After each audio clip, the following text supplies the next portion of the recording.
तर बघा, तुमचंसुद्धा असं कधी झालं आहे का? सकाळी आपण जेव्हा लवकर टिफिन करायला जेव्हा उठतो आणि आपली भाजीच काय करायची ती ठरलेली नसते आणि शिवाय घरामध्ये सुद्धा भाजीला सुद्धा काहीही नाही. तर असंच माझंही झालं आहे. अजिबात मला भाजी आणायला वेळ नव्हता किंवा भाजी अजिबात फ्रीजमध्ये कोणतीच भाजी माझी अवेलेबल नव्हती. तर अशा वेळेस मी आता काय केलं आहे बघा, माझी नजर अगदी मसूरच्या डाळीकडे गेली. तर मसूरच्या डाळीचा मी ठरवला आहे डाळ कांदा करायचा. तर हा जो डाळ कांदा आहे तर अगदी नॉनव्हेजसुद्धा त्यापुढं फिकं पडेल असं हा डाळ कांदा तयार होतो. आणि शिवाय अगदी झटपट, त्याला जास्त काही मसाले लागत नाही, काही जास्त इन्ग्रेडियंट लागत नाही. आणि हा जो डाळ कांदा आहे पोळीबरोबर पण आपण खाऊ शकतो, भाकरीबरोबर खाऊ शकतो, भाताबरोबरसुद्धा खाऊ शकतो. आणि अगदी वेळसुद्धा जर कमी असेल तर हा डाळ कांदा नक्की एकदा तुम्ही ट्राय करून पहा. अगदी कमी वेळेत झटपट आणि खूप टेस्टी असा हा डाळ कांदा आपला तयार होतो. तर हाच डाळ कांदा बघा आता कसा तयार करायचा मी आज तुम्हाला डाळ कांदा जो आहे तो शेअर करणार आहे. चला तर मग लगेच आपण सुरू करूयात. तर मी आता एकदा मसूर डाळ घेतली. आता ही मसूर डाळ जी आहे ती शिजायला वेळ लागत नाही जास्त आणि भिजायलाही वेळ लागत नाही. अर्धी वाटी मी मसूर डाळ घेतली. तर बघा ही अशा पद्धतीची ही अशी असते बघा मसूर डाळ. थोडासा लालसर कलर असतो आणि चवीला तर इतकी भन्नाट असते ही डाळ की तुम्ही जर आपण किराणा आणतो त्यामध्ये नक्की आणून ठेवा आणि अशा पद्धतीचे वेगवेगळे तुम्ही त्याच्या रेसिपीज करूनसुद्धा खाऊ शकता.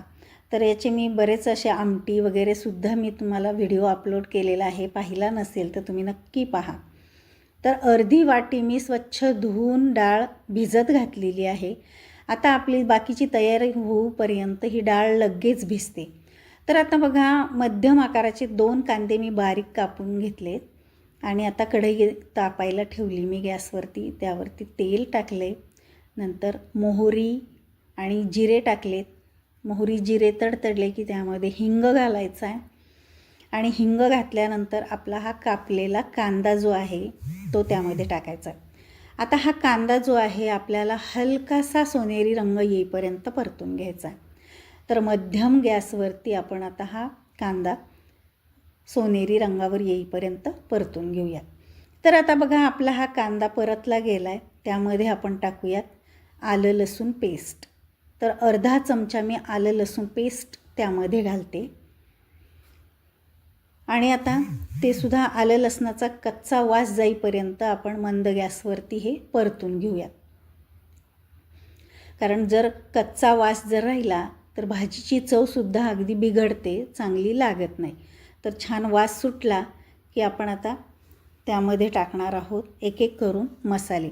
तर मसालेसुद्धा आपण जास्त काही वापरणार नाही आहेत. अगदी घरात जे अवेलेबल असतात तेच मसाले आपण वापरतो आहे.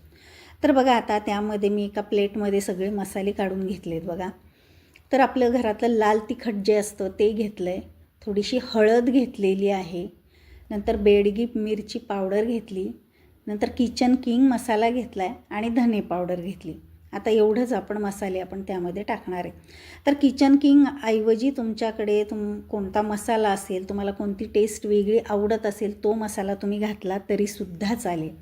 आता हे मसाले आपण ह्या तेलामध्ये मंद गॅसवरती अगदी एखादा मिनिटभर परतून घ्यायचं आहे. जास्त करपवायचे नाहीत कारण भाजीला करपटवास येईल.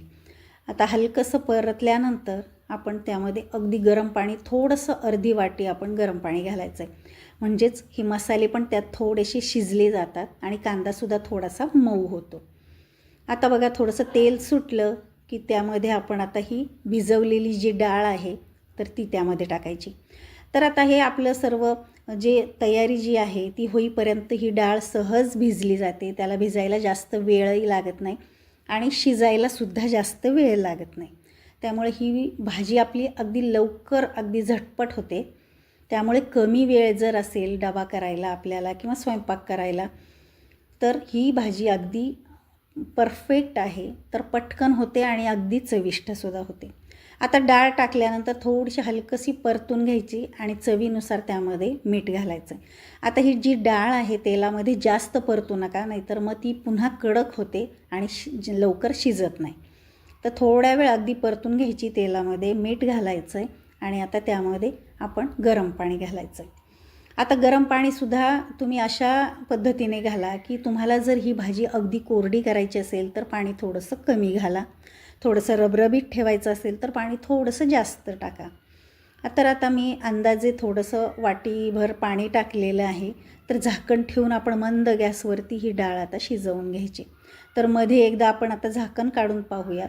तर बघा अजून पाणी आहे त्यामध्ये आणि ही डाळ अजून शिजती आहे. तर पुन्हा आता थोडंसं हलवून घेऊन आपण हे जे झाकण आहे परत ठेवून आपण शिजवून घ्यायचं आहे. तर ही डाळ जी आहे आपल्याला अगदी जास्त शिजवायची नाही, कारण अगदी वरणासारखी ती घट्टसुद्धा लगेच होते. त्यामुळे पाणी संपल्यानंतर एकदा उघडून बघायचं. जर डाळ जर शिजलेली असेल तर पाणी टाकायचं नाही आणि पाणी संपल्यानंतर पाहिलं तर डाळ जर शिजलेली नसेल तर तुम्ही त्यामध्ये थोडंसं पाणी घालू शकता. तर बघा आता मी जे पाणी त्यातलं अगदी पूर्ण आटलेलं आहे, पण डाळ अगदी थोडीशी शिजायची बाकी आहे. तर मी आपल्याला हा डाळ कांदा एकदम कोरडा करायचा म्हटल्यानंतर झाकण ठेवून पुन्हा थोडंसं वाफेवरती हे शिजवून घेते मी. आता झाकण ठेवून पुन्हा मी काढलं आहे बघा. तर हलकंसं आपण हलवून घ्यायचं आहे. अगदी ह्या डाळ कांदा अगदी कोरडा पण झाला आहे आणि ही जी डाळ आहे ती छान अशी शिजलेली आहे. तर ही जी डाळ आहे अगदी वरणाची डाळ जशी शिजवतो तशी शिजवायची नाही, अगदी थोडीशी हलकीशी कडक थोडीशी राहिली पाहिजे, तरच या डाळ कांद्याला छान अशी चव येते. आता सगळं ही तयार झाल्यानंतर आपण बारीक चिरलेली कोथिंबीर त्यामध्ये घालायची आणि हलवून घ्यायचं आहे आणि तयार झाली बघा आपली ही मसूर डाळीचा डाळ कांद्याची ही भाजी. तर ही आपण डब्याला अगदी झटपट पटकन करून आपण डब्यालासुद्धा देऊ शकतो किंवा घरात आपण वरण भाताबरोबर तोंडी लावायलासुद्धा ही कोरडी भाजी आपण करू शकतो. आणि वेळ जर नसेल किंवा कधीतरी आपण एकदा केली तर पुन्हा खावीशी वाटते तेव्हासुद्धा तुम्ही आता करू शकता. एकदा जर केली तर घरातले परत परत बघा ही भाजी मागतात की नाही. अतिशय सुंदर अशी ही भाजी तयार होते. मुळातच या मसूर डाळीला मस्त अशी चव असते. त्यामुळे मी बरेच असे व्हिडिओ अपलोड केलेले आहेत की मसूर डाळीचं वरण, आमटी. तर नक्की तुम्ही ते आपल्या चॅनलवर जाऊन तुम्ही पाहू शकताय. तर बघा मस्त असा आपला हा डाळ कांदा खाण्यासाठी रेडी झालेला आहे. तर तुम्ही डब्याला पटकन ही भाजी एकदा ट्राय करून पहा आणि आपला हा व्हिडिओ तुम्हाला कसा वाटला मला कमेंट करून पण सांगा.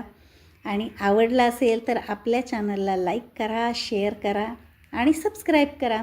तर बघा तुम्ही त्याचं टेक्स्चर किती छान आलं आहे, रंगसुद्धा एकदम मस्त भन्नाट आलेला आहे. घरात तर अगदी छान ह्या मसूर डाळीच्या डाळ कांद्याचा वास तर एवढा मस्त खमंग सुटला आहे की लगेच असा आपल्याला खावासा वाटतो.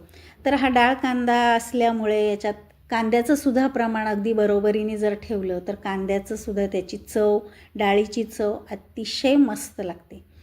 तर अशाच डाळीच्या जर आपण भाज्या केल्या तर पालेभाज्यांबरोबर डाळीचं सुद्धा आपल्याला शरीराला आपल्या प्रोटीन, जीवनसत्वसुद्धा मिळतं आणि मुलंसुद्धा अगदी आवडीने खातील अशी ही भाजी तयार होते. तर बघा आवडला असेल आपला हा व्हिडिओ तर नक्की तुम्ही ट्राय करून पहा. चला तर मग भेटूयात अशा छान छान नवनवीन रेसिपींच्या व्हिडिओमध्ये. तोपर्यंत बाय बाय, टेक केअर.